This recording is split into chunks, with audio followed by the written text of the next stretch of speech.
আমি পরিষ্কার ভাষায় তোমাদের কাছে বলতে চাই, হে খুলনার মানুষ, আমি তোমাদের কাছে আহ্বান জানাতে চাই, বাংলাদেশের মানুষ তাদের ভোটের অধিকার বাস্তবায়নের জন্য যেভাবে 1969-এ গণ অভ্যুত্থান করেছিল, নিজেদের ভোটের অধিকার বাস্তবায়ন করতে না পেরে 71-এ মুক্তিযুদ্ধ করে দেশকে মুক্ত এবং স্বাধীন করেছিল, ভোটাধিকারের জন্য শেখ হাসিনার বিরুদ্ধে লড়াই করে জুলাই বিপ্লব বাস্তবায়ন করেছিল, এদেশের 70% মানুষের ভোটের অধিকার বাস্তবায়নের জন্য যদি আরেকটি বিপ্লবের প্রয়োজন হয়, আরেকটি অভ্যুত্থানের প্রয়োজন হয়, সে অভ্যুত্থানের জন্য প্রস্তুত থাকবে তো?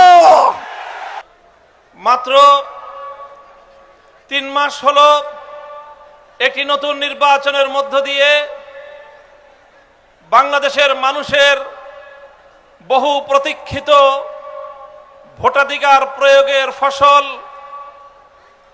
একটি সংসদ গঠিত হয়েছে, একটি সরকার ক্ষমতার মসনদে বসেছে।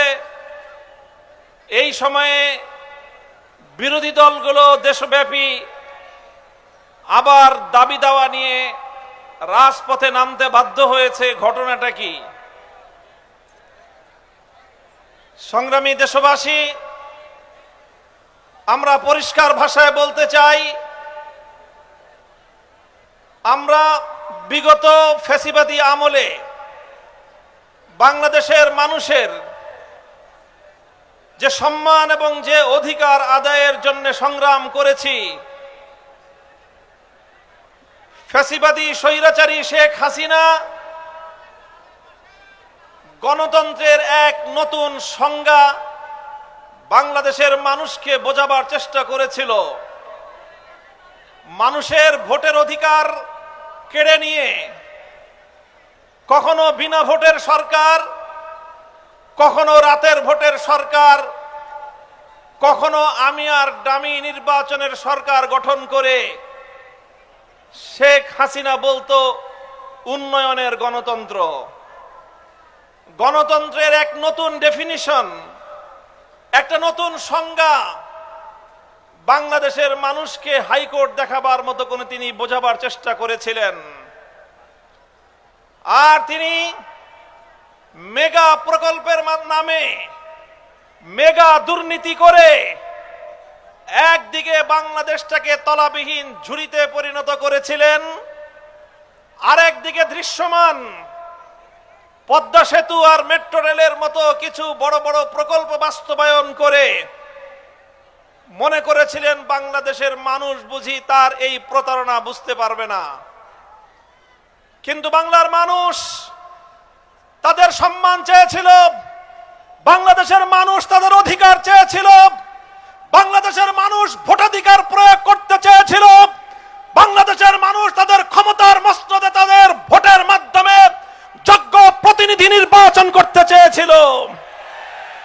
কিন্তু দেশের মানুষের চাওয়ার সঙ্গে ফ্যাসিবাদী স্বৈরাচারী শেখ হাসিনা অব্যাহতভাবে নির্মম পরিহাস করে চলেছে, যার ফলশ্রুতিতে 2013 সালের শাপলা চত্বরের নবী প্রেমিক তাওহীদি জনতার বুকের রক্ত দিয়ে ফ্যাসিবাদ বিরোধী যে আন্দোলনের ভিত রচিত হয়েছিল, 2024 সালের বৈষম্য বিরোধী ছাত্র জনতার মহাবিস্ফোরণের মধ্য দিয়ে গণ অভ্যুত্থান পরিণত হয় এবং ফ্যাসিবাদী স্বৈরাচারী ভারতের কৃতদাসী শেখ হাসিনা দিল্লিতে পালিয়ে যেতে বাধ্য হয়। আমরা লক্ষ্য করতে পারছি বর্তমান সরকারের কাঁধে আবার নতুন করে ভূত সওয়ার হয়েছে। এটা হলো সেই শেখ হাসিনার ভূত, এটা হলো আবার সেই আওয়ামী লীগের ভূত। জনগণের ভোটাধিকারের সঙ্গে পরিহাস করবার এক অবিবেচনা প্রসূত এক ভূত আবার নতুন এই সরকারের কাঁধে সওয়ার হয়েছে। আমরা বিগত অন্তর্বর্তীকালীন সরকারের আমলে সকল রাজনৈতিক দলগুলো ঐক্যবদ্ধ হয়ে 2024-এর জুলাই বিপ্লবের ভিত্তিতে নতুন বাংলাদেশ গড়বার জন্য যে ঐতিহাসিক রাজনৈতিক ঐক্যমত্য প্রতিষ্ঠা করা হয়েছিল, সেখানে অঙ্গীকার ছিল জুলাই বিপ্লবের আকাঙ্ক্ষা বাস্তবায়ন করা হবে। জুলাই বিপ্লবের মৌলিক আকাঙ্ক্ষা ছিল দুটি।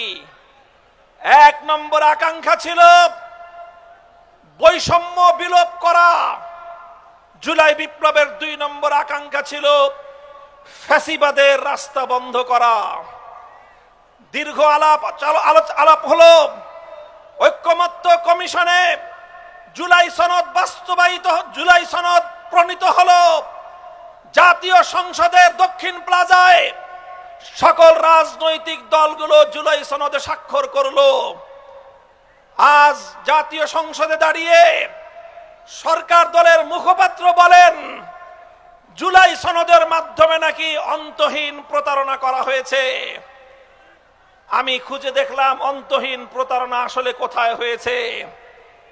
আমি খুঁজে পেলাম গোটা এই প্রক্রিয়ার মধ্যে একটা জায়গায় অন্তহীন প্রতারণা হয়েছে, আর সেটা হলো জামায়াতে ইসলামী, বাংলাদেশ খেলাফত মজলিস, এনসিপি, 11 দলের সবগুলো দলের কাছে জুলাই সনদের যেই কপি প্রদান করা হয়েছিল, আমরা যেটা পরে সংসদ ভবনের দক্ষিণ প্লাজায় গিয়েছিলাম স্বাক্ষর করতে, সেখানে বিএনপির অসাধু নেতৃত্ব অন্তর্বর্তীকালীন সরকারের কিছু গাদ্দার এবং বিশ্বাসঘাতকের সঙ্গে তলে তলে আতাত করে নতুন একটি ধারা নোট সংযুক্ত করে তারপরে সেখানে স্বাক্ষর অনুষ্ঠান করেছে। বিএনপির সঙ্গে অন্তর্বর্তীকালীন সরকারের গাদ্দারদের তলে তলে আতাত, সেটাই ছিল অন্তহীন প্রতারণা। আজ আমরা পরিষ্কার ভাষায় বলতে চাই, গণভোট বাংলার মানুষ দিয়েছে। বিগত সরকার,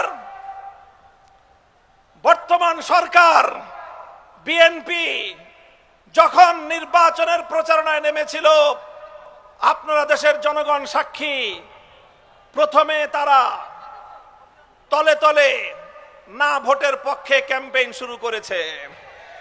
গোটা বাংলাদেশের 300 আসনে বিএনপি দলের নেতা কর্মীরা গণভোটে নায়ের পক্ষেই তারা অবস্থান গ্রহণ করেছে। আমরা জুলাই সনদ বাস্তবায়নের জন্য যখন মাঠে নামলাম, আন্দোলন শুরু করলাম, গোটা বাংলার মানুষ জুলাই সনদ বাস্তবায়নের জন্য ঐক্যবদ্ধ হতে শুরু করলো। তখন বাধ্য হয়ে তারা জুলাই সনদ বাস্তবায়নের প্রক্রিয়ায় আসতে সম্মত হলো, আলোচনার টেবিলে বসলো। আমরা অনেকেই বলেছিলাম আমরা আগামীর বাংলাদেশে গণপরিষদ গঠনের মধ্য দিয়ে নতুন সংবিধান আমরা রচনা করতে চাই, অথবা সংবিধান পুনর্লিখন করতে চাই। বিএনপি সংবিধান সংশোধন ছাড়া অন্য কোনো পথে অগ্রসর হতে চাচ্ছিল না।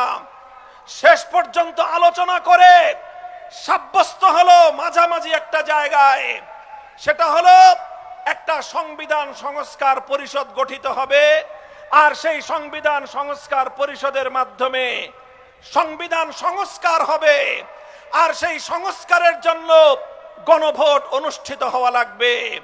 সব ঐক্যমত্য হয়ে গেল, বিচার হলো, সালিশ হলো, তালগাছ অর্ধেক বিএনপির, অর্ধেক বিরোধী পক্ষের। এইভাবে সব বিচার সালিশ হওয়ার পরে গণভোট অনুষ্ঠিত হলো। বাংলাদেশের 70% মানুষ গণভোটে হায়ের পক্ষে ম্যান্ডেট প্রদান করলো, গণভোটে তারা ভোট প্রদান করলো। চিহ্নিত আওয়ামী লীগের দোসর এবং বিএনপির মধ্যে ঘাপটি মেরে বসে থাকা বাংলাদেশের শত্রুরা, আওয়ামী লীগের দোসরেরা নায়ের পক্ষে ভোট দিল। তারা 30% ভোট পেয়ে পরাজিত হলো। বিএনপি শহীদ জিয়ার ধানের শীষ নিয়ে 50% ভোট পেয়ে সরকার গঠন করে এবার সংসদে গিয়ে তারা বলে 50% জনগণের ভোটের তারা অভিপ্রায় বাস্তবায়ন করবে, 70% জনগণের গণভোটের রায় তারা কার্যকর করবে না।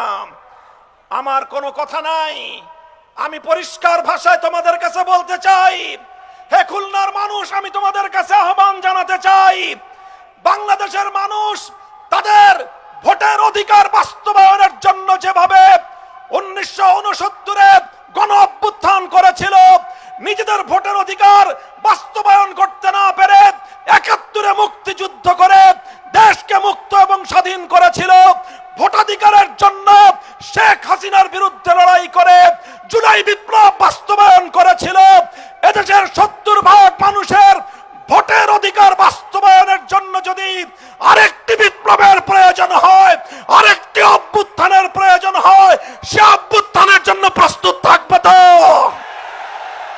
ইনশাআল্লাহ।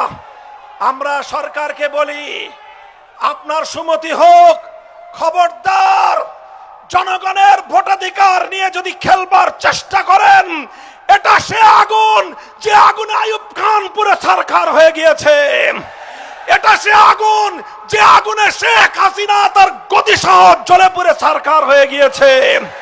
এই আগুনে হাত দিলে তারেক জিয়া এবং বিএনপি সরকার তোমরা জ্বলে পুড়ে ভস্মীভূত হয়ে যাবে ইনশাআল্লাহ। জনগণের অধিকার বাস্তবায়ন করেই আমাদের আন্দোলন ক্ষান্ত হবে ইনশাআল্লাহ। নাসরুম মিনাল্লাহি ওয়া ফাতহুন করিব ওয়া আখিরু দাওয়ানা আলহামদুলিল্লাহি রাব্বিল আলামিন। ওয়াসসালামু আলাইকুম ওয়া রাহমাতুল্লাহ।